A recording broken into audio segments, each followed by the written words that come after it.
Assalamualaikum warahmatullahi wabarakatuh.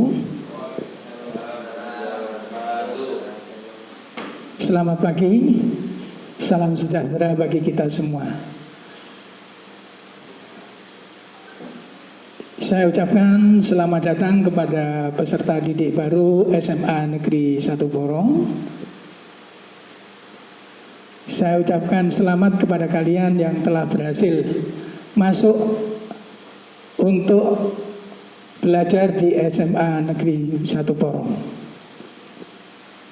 Pertama-tama perkenalkan, nama saya Nanang Hari Sutrisno sebagai pengajar fisika. Kebetulan pada kesempatan untuk pengenalan lingkungan sekolah, saya diberi amanah untuk memberikan materi tentang cara belajar efektif. Nah, untuk itu kepada anak-anakku sekalian, marilah kita ikuti acara ini. Semoga bermanfaat. Untuk pembelajaran efektif, yang pertama kalian harus mempunyai tujuan. Jadi pertama menetapkan tujuan, yaitu tujuan ini untuk mencapai target. Target apa yang akan kalian capai?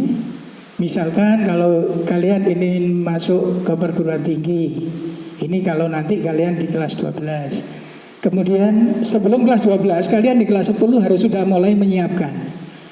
Jadi pada semester 1 itu kalian harus menyiapkan supaya nilai kalian nanti meningkat dari semester 1, 2, 3, 4, dan 5. Jadi kelas 3 semester awal, kelas 12 semester awal, itu kalian nilainya mulai kelas 10 harus menanjak.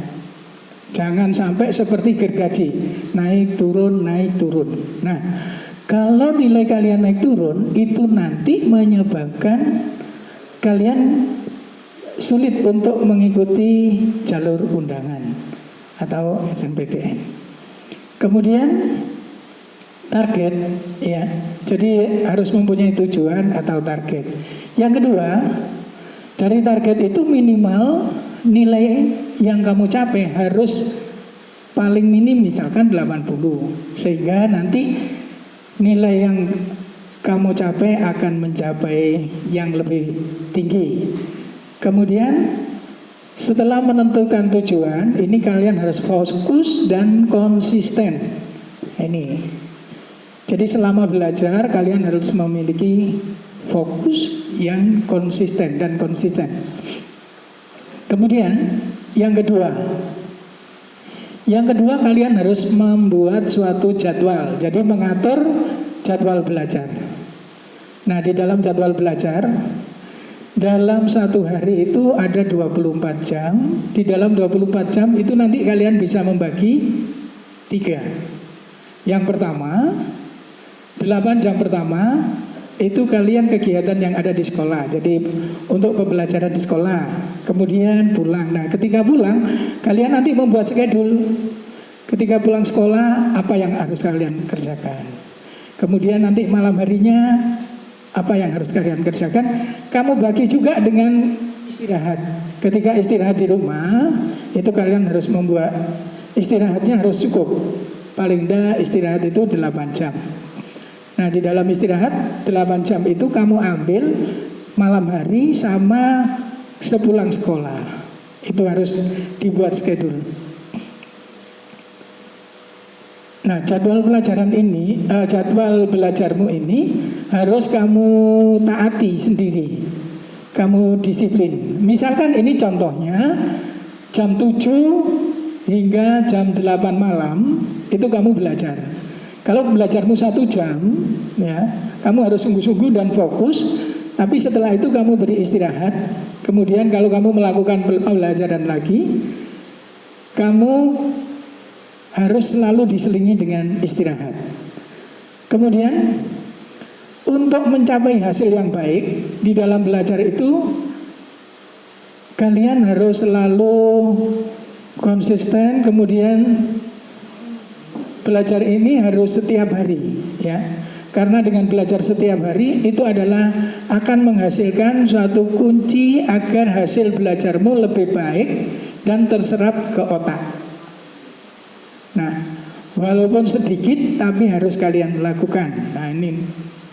Kemudian untuk berikutnya, rutinitas itu sangat penting di dalam belajar. Yang ketiga, buatlah suasana belajar yang nyaman. Karena di sini ada anak yang belajarnya, ada yang senang suasana hening, ada juga yang belajarnya senang dengan musik, ada juga yang didampingi dengan camilan. Nah ini, ya tidak apa-apa. Memang dari situ itu akan mempunyai daya tarik sendiri. Nah, suasana belajar yang nyaman agar kamu tetap fokus. Nah, ada orang yang belajar itu senang di perpustakaan, kemudian ada juga yang senang di kafe sambil mendengarkan musik, boleh. Iya. Ada juga ini yang belajar, dia belajar lebih cepat terserap jika sambil mendengarkan musik. Ini semua tergantung dari diri kita sendiri. Jadi kamu harus mengenali sifat dan cara belajar kalian. Nah, kemudian yang keempat. Yang keempat, membuat ringkasan. Nah, membuat ringkasan ini sangat penting. Membuat ringkasan itu dari belajar kamu tadi.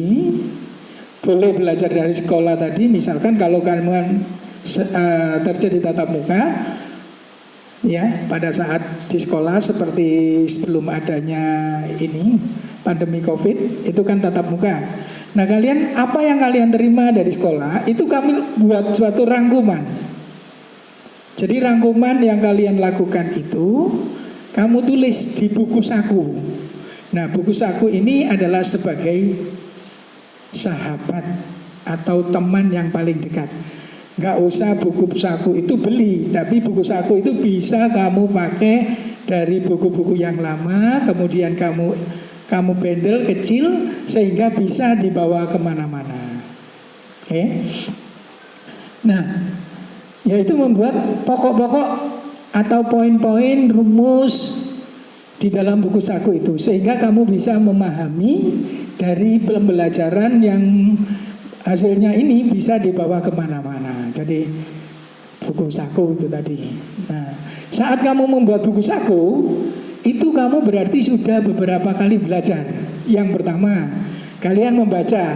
Setelah membaca kalian menulis. Itu sudah 2 kali ingatan. Nah, dari rangkuman ini akhirnya kamu akan lebih cepat tersimpan di otak kalian. Nah, rangkuman yang kalian buat itu adalah sesuai dengan bahasa kalian sehingga mengerti. Misalkan dengan gini, membuat suatu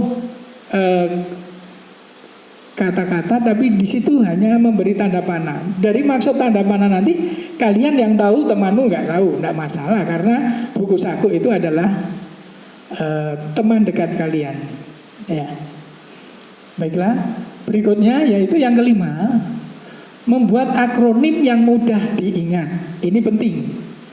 Dengan membuat akronim yang mudah diingat, itu kalian bisa mengingat, memahami, terus mudah diingat. Misalkan akronim yang mudah diingat, contohnya kalau pada pembelajaran PKN, yaitu tentang pemilu. Langsung, umum, bebas, rahasia, jujur, dan adil. Nah ini kan biasa sering disingkat luber, jurdil. Kemudian misalkan pada pembelajaran kimia, pada golongan 2A atau alkali tanah itu Be, Mg, Ca, Sr, Ba, Ra. Nah rangkaian kata ini kalian ingat, ya, kalian ingat sesuai dengan keinginan kalian sehingga mudah dimengerti dan dipahami. Karena memahami itu lebih tahan lama daripada mengingat aja. Nah, untuk golongan 2A ini kalian bisa membuat suatu ringkasan. Akronimnya misalkan begini. BEMG CASR MBARA ini dibuat suatu tulisan beli mangga campur sirup bau racun. Nah, BE beli, mangga MG, campur CA, sirup SR. Kemudian BA bau, racun RA. Jadi sebenarnya ini berelium, magnesium. Nah, dari situ kalian akan lebih cepat mengingat dan teringat pada otak kalian. Untuk berikutnya yang keenam. Yang keenam adalah memahami bukan menghafal. Ini yang sangat penting.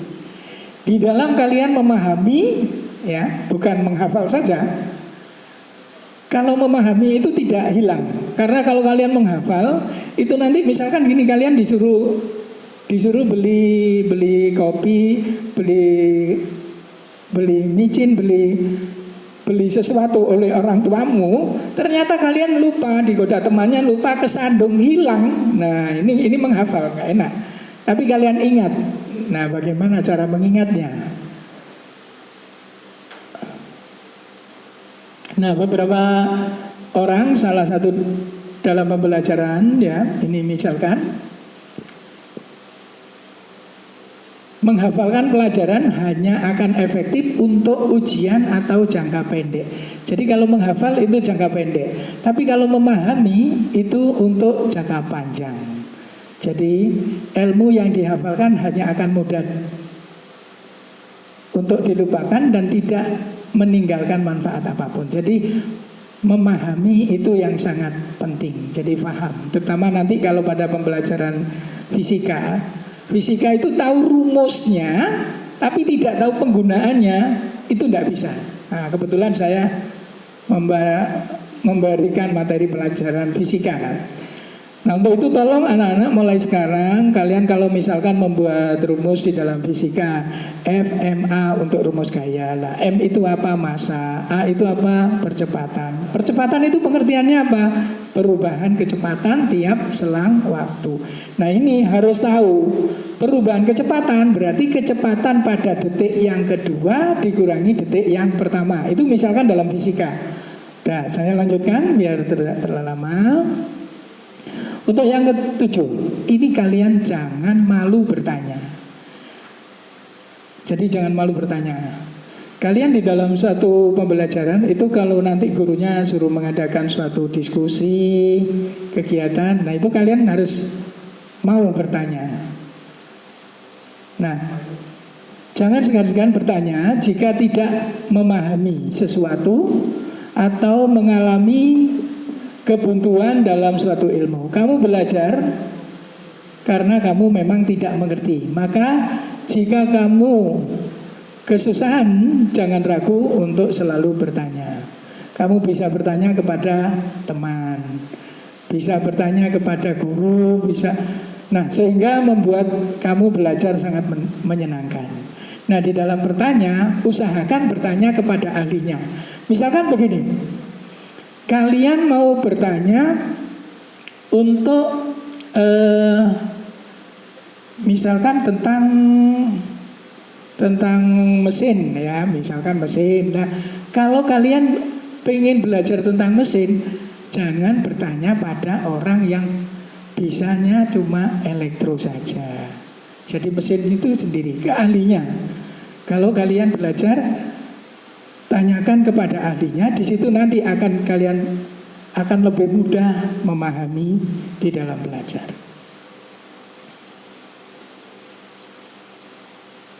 Nah, di dalam belajar itu ada beberapa tipe visual, tipe auditory, dan tipe kinestetik. Kalau visual itu orang yang mereka itu akan menyerap ilmu secara optimal itu melalui suatu informasi yang dibaca ataupun yang dilihat saja, cukup itu dengan visual. Kemudian yang kedua, auditory, itu adalah orang-orang yang bisa menerima informasi dari apa yang dia dengar. Jadi cukup mendengarkan aja bisa.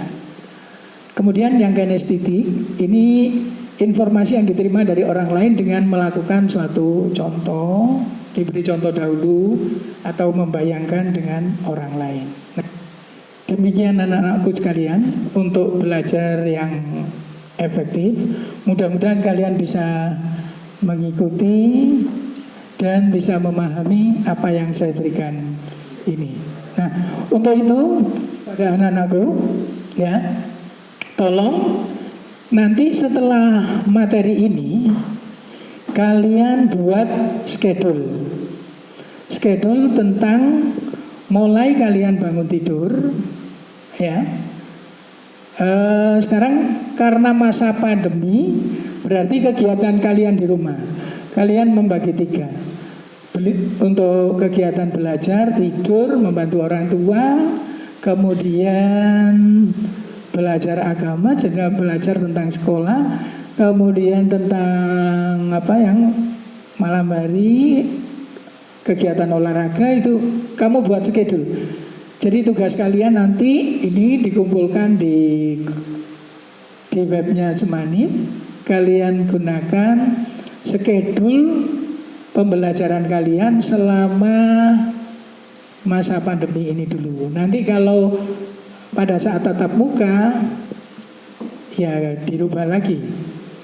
Jadi tolong setiap kegiatan ya, setiap ada schedule tadi kamu selingi dengan istirahat ya. Kemudian bisa juga dengan memahami materi-materi yang ada di situ nanti. Nah, untuk itu saya sampaikan terima kasih kepada anak-anak sekalian yang telah mengikuti tentang materi pembelajaran cara belajar secara efektif. Saya akhiri sekian dulu. Mungkin ada tutur kata yang kurang berkenan, saya mohon maaf yang sebesar-besarnya. Wabillahi taufik wal hidayah. Wassalamualaikum warahmatullahi wabarakatuh.